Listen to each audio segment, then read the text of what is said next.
Hola, bienvenidos una semana más a Descubriendo Libros con José Cruz. Yo soy José Cruz y esta semana os traigo el Mega Book Haul de octubre. Y bueno, con otros 10 nuevos títulos que he recibido en casa y que bueno, que aquí pues lógicamente no me los he leído, no están ordenados de peor a mejor ni nada. Sí que os tengo que decir que os voy a presentar primero 5 libros de ciencia ficción, 2 de terror, luego un clásico contemporáneo y luego 2 clásicos, vamos, de más de 100 años de escritura. Así que nada, os voy a empezar mostrando el primer libro de ciencia ficción que se llama 2092, la era de la superinteligencia artificial. Bueno, pues esta obra de ciencia ficción está escrita por el autor colombiano y guionista de varias series que han emitido en Latinoamérica y que se han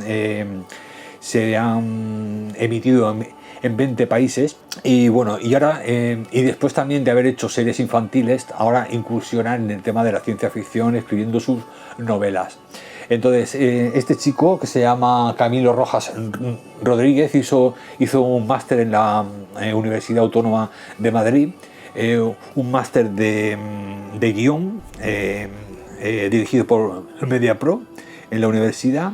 Y nada, pues esta es una novela muy interesante, vamos, es una novela que empieza, como veis en el título, en 2092, en el que, bueno, las guerras, el hambre, todas las diferencias ideológicas, todo ha desaparecido y ahora solamente existe la felicidad.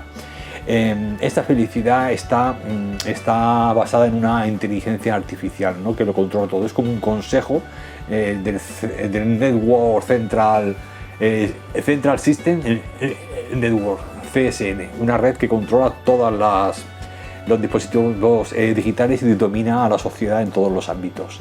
Entonces, pues bueno, así es como se inicia esta especie de descripción de este futuro utópico o distópico, según como lo veamos, y en el que luego irán aconteciendo una serie de cuestiones que van a hacer que, bueno, que la inteligencia artificial llegue un momento en el que, bueno, sea cuestionable, ¿no? O sea, que haya sustituido todas las decisiones políticas humanas, ha reducido o ha eliminado muchas lacras que la humanidad de siempre ha arrastrado, pero también luego tiene su segunda parte, ¿no? Así que bueno, creo que va a ser una novela muy original, muy interesante, con la aplicación de una inteligencia artificial que ya es actualidad, y que bueno, y que si se sigue desarrollando y enervando en todos los aspectos de la sociedad, pues llegará un momento en el que quizá pues incluso sustituya a las propias políticas, ¿no? Entonces, pues bueno, me parece una novela interesante. Ya veremos qué nos tiene que contar este nuevo escritor que yo no conocía, Camilo Rojas Rodríguez. En segundo lugar, os traigo una distopía escrita por el escritor de Sabadell, Sergio Gil, que se llama Reset. Bueno, ¿de qué va Reset? Pues una pandilla de amigos juegan en 1980 al fútbol. Juegan a la pelota, están muy unidos, se quieren un montón, y luego, pues bueno, pasan los años. En un futuro, pasan casi 40 años, después se volverán a encontrar y deciden pues celebrar su reencuentro yéndose de excursión a una casita en la montaña, alejada de todo. Entonces, pues bueno, todos están súper felices, súper contentos de estar allí, pero llegará un momento en el que van a encontrarse con una situación que les hará replantearse la amistad, el amor entre ellos, y luego, pues bueno, el problema, que es el que crea esa distopía, que veremos a ver qué es lo que obligará a que estos excompañeros de escuela y de barrio, pues tengan que unirse sus fuerzas para poder salir de esa situación, ¿no?, distópica. Ya os digo, es una distopía, aunque parezca que sea así un tema cotidiano y más costumbrista, tal, en los amigos jugando fútbol que luego se reencuentran. No, todo está enmarcado en una situación distópica en la que ya os digo que ahora tendrán que habrán elementos del pasado que tendrán que actualizar un poco, ¿no?, para ver qué ha cambiado entre ellos y cómo podrían convertirse en un puño, en una unión, para salir del problema que les acucia, ¿no? Así que bueno, Reset es una novela de ciencia ficción de este autor que también es para mí desconocido y que bueno y que estoy empezando a descubrir estos nuevos autores de ciencia ficción que creo que pueden aportar la originalidad y la nueva visión de la ciencia ficción, ¿no? Porque desde hace ya muchos años que la ciencia ficción está un poco, no sé, ha perdido un poco su línea. No sé si quizás sea porque la gente ya no mira hacia las estrellas, como en los 70, los 80, mirábamos a las estrellas como con la esperanza de decir, bueno, el mundo es decir, cuando la Tierra se desarrolle lo suficiente podremos montar colonias en otros lados y podremos expandir la humanidad, etcétera. Es decir, tenemos esos sueños de decir vamos a descubrir, ¿no?, un nuevo mundo, ¿no? Pero ahora parece que no estamos todos un poco sin esperanzas, ¿no?, de mirar hacia arriba y miramos demasiado hacia abajo y también sumidos, ¿no?, por los problemas que la humanidad hoy en día está las amenazas, ¿no?, que hoy en día con guerras, con cambio climático, a nivel político, en todos los aspectos está aconteciendo en nuestro planeta.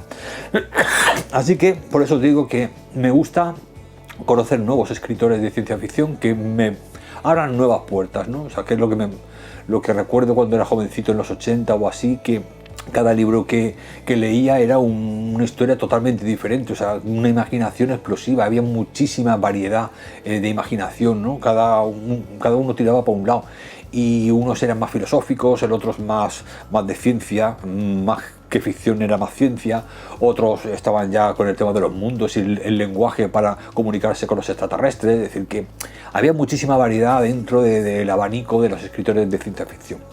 Y creo que ya os digo que eso se ha reducido hoy bastante y lo echo de menos porque creo que la ciencia ficción es siempre una especie como de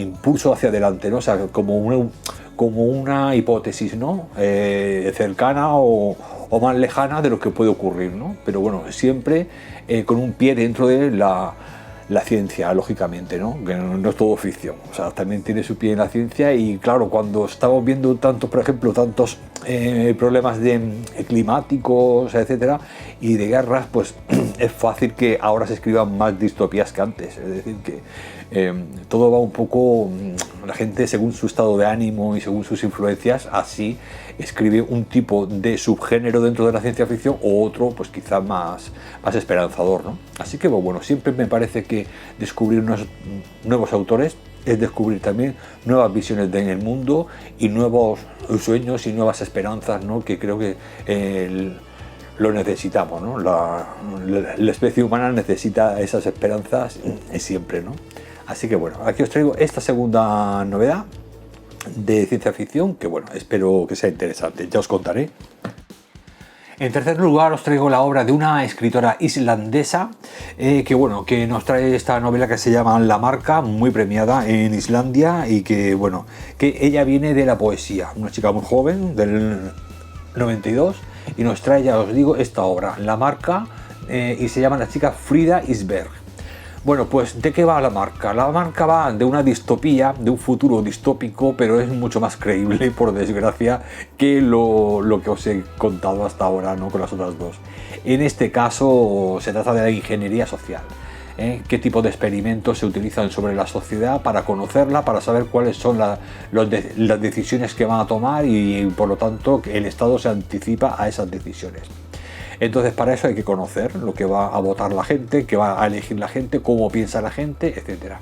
Para ello este gobierno futuro en Islandia, está ubicado en Islandia, desarrolla un sistema que desarrolla el Instituto de Psicología Social o algo así, que mide el grado de empatía que tiene la gente, ¿no? Entonces, la explicación que dan es que con eso van a mejorar, ¿no?, las relaciones sociales y van a mejorar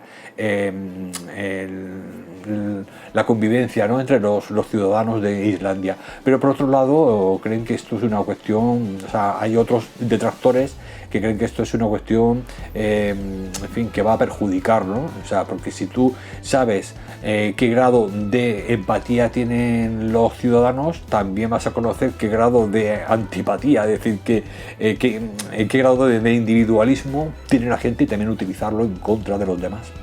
Entonces, bueno, me parece, ya os digo, una distopía mucho más, digo por desgracia, más cercana, porque bueno, hoy en día ya sabéis que con las redes sociales, internet, los móviles, en fin, la tecnología aplicada a las redes sociales, estamos aportando muchísimas de nuestros pensamientos y muchísimo, nada más que el hecho de que os suscribáis a X canales, eso ya es una serie, una lista de datos de vuestros gustos que una empresa privada tiene acerca de vosotros, y por lo tanto a partir de ese momento pueden discernir más o menos qué ideología tenéis, qué tipo de consumidores podéis ser, si hay un problema a nivel de reacción o de revolución contra el gobierno, si vais a ser activos o vais a ser pasivos. Es decir, muchísimas cosas que hacen que alguien que controla esas tecnologías tenga una radiografía bastante fiel de cómo está la sociedad, como un sondeo, ¿no? Como cuando hacen los test esos previos a las elecciones para saber, para sondear la opinión de la gente, pero en todos los terrenos, no solamente a nivel de a quién voy a votar, sino en qué pasta de dientes utilizo, si me gusta el gel o me gusta el blanco, qué tipo de perfume, qué hago los fines de semana, si me gusta el deporte o soy más sedentario, o sea, 1000 pequeñas cosas que aparentemente no tienen importancia, pero cuando se necesitan por parte de estos propietarios de las redes sociales y de la tecnología aplicar algún tipo de política, se van y buscan el tipo de datos que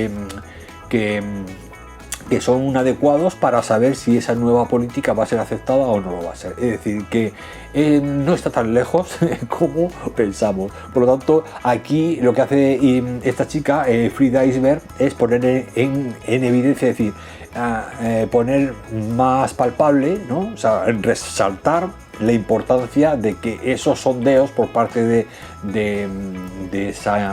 esos propietarios de los medios de la ingeniería social, qué uso hacen y cómo utilizan esos datos para un interés, lógicamente, de clase, ¿no? De la clase que controla a los de abajo, al pueblo, a los ciudadanos, ¿no? Así que bueno, me parece, ya os digo, una distopía más ideológica, política, filosófica, incluso también bastante más, yo creo, más tenebrosa, y una distopía que da más miedo que las otras que os he comentado. Así que pues, bueno, este sería el tercer libro de ciencia ficción, La marca, de Frida Iceberg. El cuarto libro de ciencia ficción que os traigo es de un sevillano que se llama Víctor Valenzuela, y se trata de Los últimos libres. Esta es otra novela de las que os digo que bueno, que nos pintan un futuro negro, y también ahora más relacionado con la tecnología, no con internet.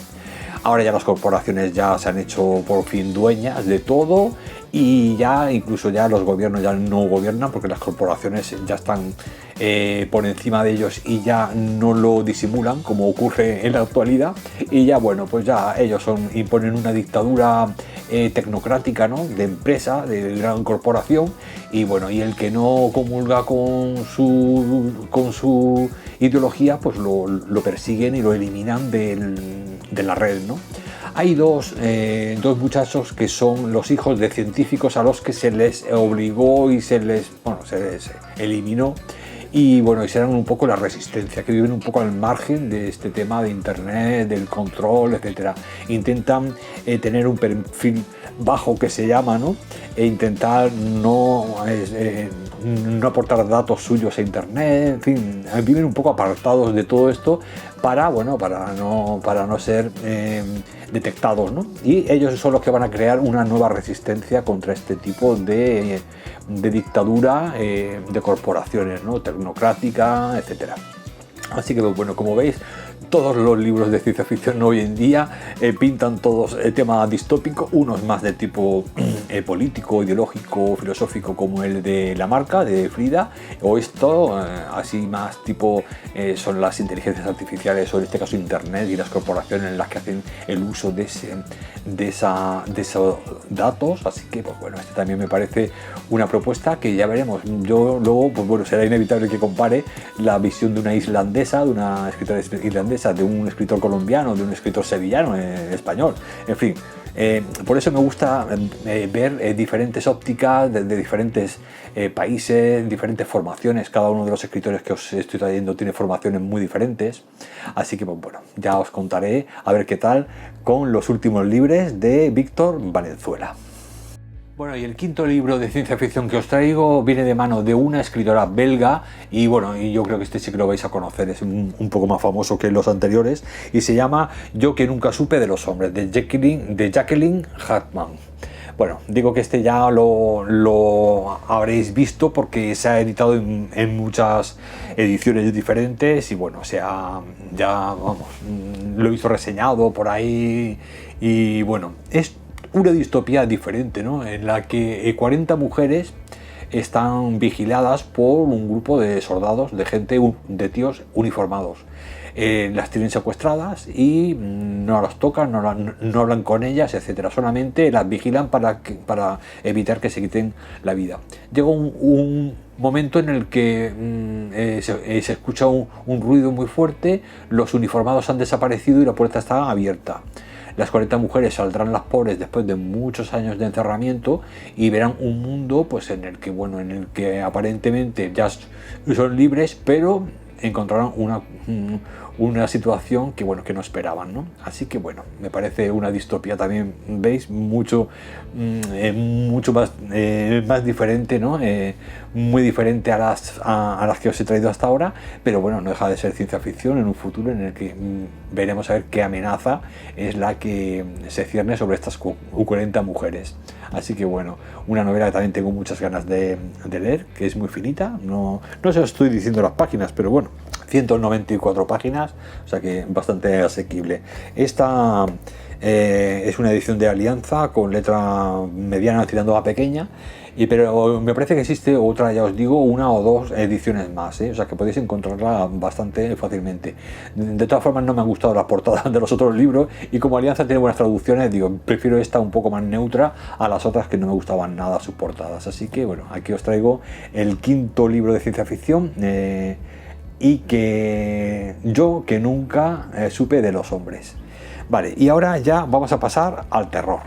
Bueno, el primer libro que os traigo de terror, que me encantó la portada y bueno, no sabía que existía novela de esta película, pero bueno, realmente no existía, es decir, solamente existía el guión de la película de Murnau, del gran director alemán que produjo la película Nosferatu, que sabéis que es pues prácticamente el primer vampiro que nos trae el cine.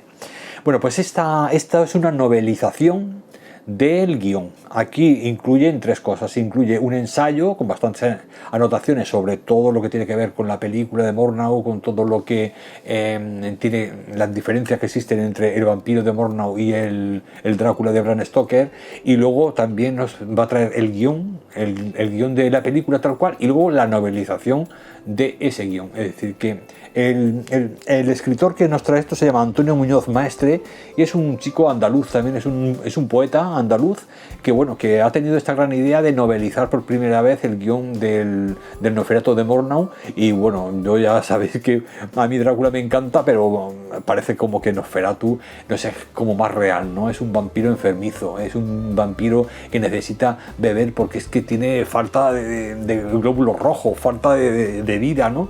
Es un muerto en vida, ¿no? Entonces lo veo mucho más realista, ¿no? Mucho más, en fin, más posible, ¿no? Quizás, si esa palabra pudiera ser adecuada, que no lo es, más que un romántico de estos guaperas con sus sienes plateadas de canas. Me parece esto mucho más realista, más impactante, ¿no? Y también entronca un poco con ese misticismo, ¿no? Con esa cuestión más paranormal, más sobrenatural, que obliga a un muerto a salir de la tumba y necesitar sangre para sobrevivir, es decir, ¿no? Es decir, un hambre eterna, ¿no? Entonces, pues a mí la figura de Nosferatu siempre me ha gustado más que la de Drácula. Vamos, eso no quita que no me encante Drácula, por supuesto, y todo lo que ha ocurrido a raíz de Drácula, todas las influencias que ha tenido con todo lo que es el mundo de la subcultura del vampirismo dentro del terror. pero esta figura para mí, el Nosferatu, para mí es, no sé, algo mitológico, ¿no? Es como el origen del vampiro, ¿no? Así que, pues bueno, me ha encantado que un autor español encima se haya vamos, atrevido a novelizar esta obra. Y como yo, no es por nada, ¿eh? Yo no soy muy amante de la poesía, pero sí que tengo que reconocer que confío mucho en todos los escritores que han pasado por la poesía previamente, porque tienen un lenguaje, tienen una retórica, una riqueza de instrumental para expresar sus ideas que yo admiro, ¿eh? Y por lo tanto creo que, bueno, que cualquier escritor que intente novelizar o escribir simplemente una novela personal suya, ¿no?, que haya venido de la poesía, para mí merece, en fin, mucho respeto y confío mucho, ¿no?, en su pluma. Así que bueno, ya os contaré qué tal esta novelización de este gran éxito del cine de terror alemán. El segundo libro que os traigo de terror es un recopilatorio de relatos de terror, de cuentos de terror de la gran Emilia Pardo Bazán. Y bueno, es esta maravilla de nórdica en tapadura que se llama La Cita y otros cuentos de terror. Bueno, pues esta tiene, no sé, son 8 o 10 cuentos, es decir, que lleva bastantes. Ya os digo que no es muy voluminoso, son cuentos cortitos, pero bueno, de esos de los cuentos más sobrenaturales, también más intrigantes y más terroríficos que tenía la gran autora española, ¿no? Y os voy a leer, si queréis, os voy a decir qué cuentos son. Aquí veo 5, 10, sí, 10 cuentos tiene. Pues mirad, tiene La Cita, que es la que da título al recopilatorio, Las dos vengadoras, la Confianza, La Cana, Vampiro, que ese de vampiro, como podéis imaginar, me interesa mucho. Y luego, a ver, es que cuando están tan nuevos se pegan las páginas. La Madrina, Desde allí, El mausoleo, La resucitada y Casualidad. Estos son los 5 cuentos de Emilia Pardo Bazán, que bueno, que ya sabéis que es una autora maravillosa de nuestro país, que bueno, que estuvo pues en la época a finales del 19 con el naturalismo, ¿no?, en España, ¿no?, y que bueno, y que nos aportaba pues no solamente una descripción muy fiel, ¿no?, y muy a veces muy árida, ¿no?, de las historias, ¿no?, cotidianas de sus protagonistas en nuestro país en ese fin de siglo, sino que además pues podríamos incluir algunos relatos, algunos cuentos como estos que ya eran de miedo, es decir, de terror. Así que bueno, me parece que es una maravilla, ya os digo, es un recopilatorio que ya le tenía echado el ojo hace mucho tiempo y que bueno, y que ya pues con esta edición tan bonita de tapa dura y esta gran autora, que no he leído mucho de ella todavía tampoco, pues bueno, creo que es la excusa perfecta para descubrirla. Así que pues bueno, ya os contaré también La Cita y otros cuentos de terror de Emilia Pardo Bazán. Bueno, ahora ya saltamos a los clásicos contemporáneos. Ese es el caso de este autor galés, es de Gales, Caradoc Pritchard, y nos trae Una noche de luna. Esta obra maravillosa que bueno, que he descubierto por ahí, como lo descubro todo, un poco por casualidad, y que nos habla de un pueblecito de Gales, minero, con un telón de fondo que es la Primera Guerra Mundial, ¿no? Unos niños juegan, viven una vida dura, oscura, pero también a la vez se mezcla con los bosques, con la magia, con lo gótico, con los sueños de esos niños. Es decir, se montan como una especie de mundo paralelo a la cruda realidad, ¿no?, al del trabajo cansado de sus padres en la mina, la guerra ahí cerca, en fin. Y es pues cómo van buscando pan con mantequilla. Todos los días su objetivo es buscar pan con mantequilla, o sea, para poder sobrevivir y poder alimentarse también, ¿no? Y sus juegos en los bosques y como la imaginación que tienen. Es decir, es un poco, yo creo que Pritchard en este caso lo que hace es un poco viajar a su adolescencia, ¿no?, o a su infancia, y bueno, y ponerse un poco en el lugar de aquella gente, ¿no? De todas formas, este autor nació en 1904, es decir, que efectivamente sería un niño cuando empezó la Segunda Guerra Mundial, y por lo tanto pues creo que aquí puede haber perfectamente, ambientado en Gales, de donde él era, mucho de autobiografía, ¿no? Así que bueno, una joya muy premiada también, muy reconocida a nivel europeo, y creo que bueno, hoy en día es considerado como uno de los mejores escritores de Gales, ¿no? Por no decir el mejor de Gales. Así que pues bueno, creo que puede ser una novela que desde el punto de vista de los niños, pues bueno, nos explica un poco el contexto histórico y también de trabajo duro de la mina, de la vida dura de aquellas familias de aquellos años, de principios del siglo XX. Y bueno, y creo que es un retrato histórico, puede ser un retrato histórico muy bonito. Tiene tintes góticos también, como os digo, el tema de los bosques, de lo fantástico, de la imaginación de los niños que intentan viajar y escapar a la dura realidad. O sea que bueno, esta maravillosa obra se llama Una noche de luna, de Caradog Pritchard.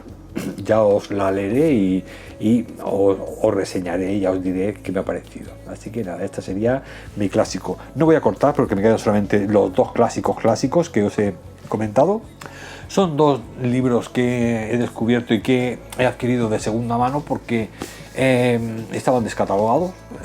Uno, este primero, y el segundo porque era muy caro. Entonces me he esperado un poquito y lo he encontrado a mitad de precio en el mercado de segunda mano. Bueno, el primero que os traigo es de Eddie Wharton, que sabéis que a mí me encanta, con Encanto y compañía, que solamente se ha publicado en castellano en esta edición de editorial Funambulista.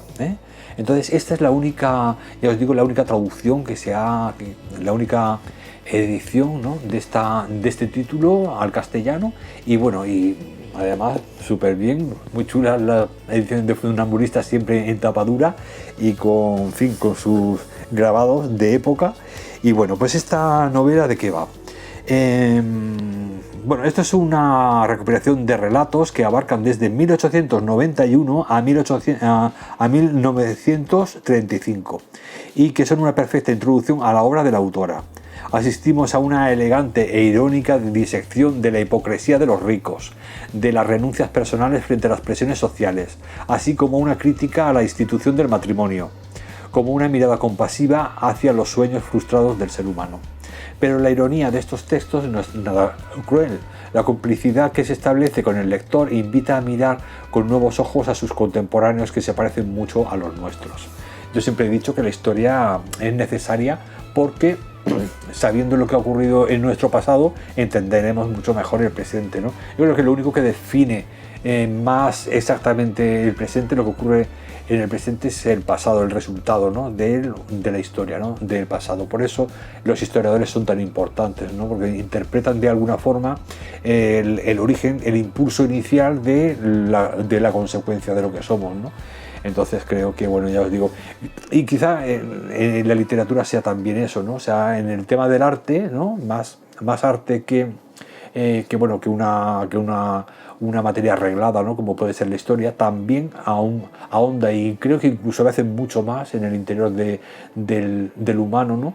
Y de esa manera también saber cómo sentían nuestros padres, nuestros abuelos, nuestros bisabuelos.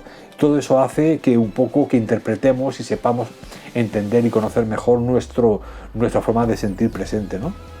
Así que bueno, en estos pequeños cuentos, siempre con ironía, siempre con un poquito de sarcasmo y un poco a lo Gogol, ¿no? Tipo Gogol, pues Eddie Wharton pues hacía una crítica, ¿no?, de la época de aquella época de finales del 19 y hasta el 20 o el 30 del siglo XX. Así que bueno, a mí ya sabéis que Eddie Wharton para mí tiene una pluma exquisita y me encanta. Así que pues bueno, aquí os traigo Encanto y compañía, un recopilatorio de relatos muy bonito. Y ya el último libro que os traigo es La muerte de Basit Mujad, de Yuri Tinianov. Yuri Tinianov, bueno, esto es un buen tocho, que ya os digo, este era el que me salía muy caro y me voy a esperar, y al final lo he descubierto por ahí, lo he encontrado un ejemplar un poquito más económico. Ya os traje a Yuri Tinianov hace unos meses, casi un año, con, ¿cómo se llamaba?, el teniente, no me acuerdo ahora mismo cómo se llamaba. Os lo dejaré por aquí porque tenía un nombre así ruso, os lo dejaré por aquí la portadita. Y bueno, eso es me pude reír con aquel libro lo que no estaba escrito. Este es un poco más serio, ¿eh? Este va sobre una especie de embajador ruso que viaja por todo Siberia, por toda la extensión de Rusia, por Eurasia, por todos los países, y va un poco viendo pues, cómo se relaciona su país con los demás países, y en fin, es más histórico, ¿no? Más de época, ¿no? Esta novela, pero sin embargo la otra tenía una acidez y era un crítico al régimen zarista muy fino, era muy diplomático, ¿no? Dentro de lo que pero bueno, te reía muchísimo. Y ya os digo que este es como si dijéramos su obra magna, ¿no? Entonces, me gustó tanto su forma de escribir y tan actual que bueno, que al final tuve que decidirme por adquirirlo, porque es que esta, además, igual que pasaba con esta que os he comentado de Eddie Wharton, es la única editorial que ha traído esta obra al español. La muerte de Basit Mukhtar, que es este hombre que ya os digo que es una especie de embajador, ¿no? Que voy a leer un poquito. En marzo de 1828, Alexander Griboyedov regresa a San Petersburgo tras haber negociado con éxito un tratado de paz con Persia. Allí espera la decisión del zar sobre la asignación de un nuevo destino. Sin él poder anticiparlo, será enviado de nuevo a Persia para ejercer de Basit Mukhtar, ministro plenipotenciario, y asegurar, entre otros asuntos, el cumplimiento de los términos del tratado. La muerte del Basit Mukhtar es un texto fundamental del formalismo ruso, una titánica novela histórica que aborda con rigor, amplitud y excepcional maestría uno de los hechos más desconocidos y brutales de la historia de la diplomacia, y un retrato vívido y dramático de los últimos meses de un personaje único en su época, el dramaturgo, poeta, diplomático y visionario Alexander Griboyedov. Bueno, no voy a seguir leyendo, que es más larga, pero bueno, ya os digo que con la figura de este diplomático nos va a ser la excusa para contarnos cómo estaba aquella situación histórica y geográfica en este caso. Pues parece ser que tenía como una misión, ¿no? Más en Persia, la actual Irán, parte de Irak, en fin, pues ya os digo que bueno, que va a ser una novela importante en ese ámbito, y luego pues con la extensión que tiene creo que va a incluir ahí muchísima riqueza histórica, que a mí ya os digo que no soy muy de novelas históricas porque suelen ser bastante voluminosas, y cuando coges alguna que no es muy allá, pues echas un poco el tiempo, ves que has perdido un poco el tiempo, ¿no? en esa obra, pero cuando encuentras joyas como estas, indiscutiblemente la tengo que adquirir, y bueno, y seguro que ya os digo que creo que puede ser una obra que me va otra vez a traer a un autor que ya conozco y que me encanta cómo escribe, y luego a ver cómo escribe en el plano más serio y más histórico, ¿no? de la historia de este diplomático, que parece ser que fue una historia real. Así que pues nada, la muerte de Basit Mukhtar, de Yuri Tinianov. Bueno, ya con esto ya termino mi book haul de octubre. Espero que algunos de los 10 títulos, de los 5 estos títulos de ciencia ficción, si os gusta la ciencia ficción, os haya gustado. Los 2 de terror, luego el clásico contemporáneo y los 2 clásicos, el ruso y el norteamericano, o sea, el de Eddie Wharton. Pues bueno, el que más os guste, pues bueno, os lo apuntéis en vuestra lista de deseos, y bueno, espero que lo leáis, que me digáis qué os ha parecido, y bueno, a ver si me da tiempo a leer. No creo que me dé tiempo a leérmelos todos, pero bueno, intentaré leer a un ritmo no soy un lector muy rápido, la verdad, suelo leer bastante despacito, pero soy muy constante, eso sí. Cada agujerito que tengo al cabo del día lo aprovecho para leer. Y bueno, seguro que vosotros, ya os digo, vais a leer algún título de estos mucho antes que yo, así que si es así, ya me deis vuestra opinión también. Bueno, pues muchas gracias por estar ahí una semana más, lectores, y bueno, y nos vemos la semana que viene con más libros. Un abrazo.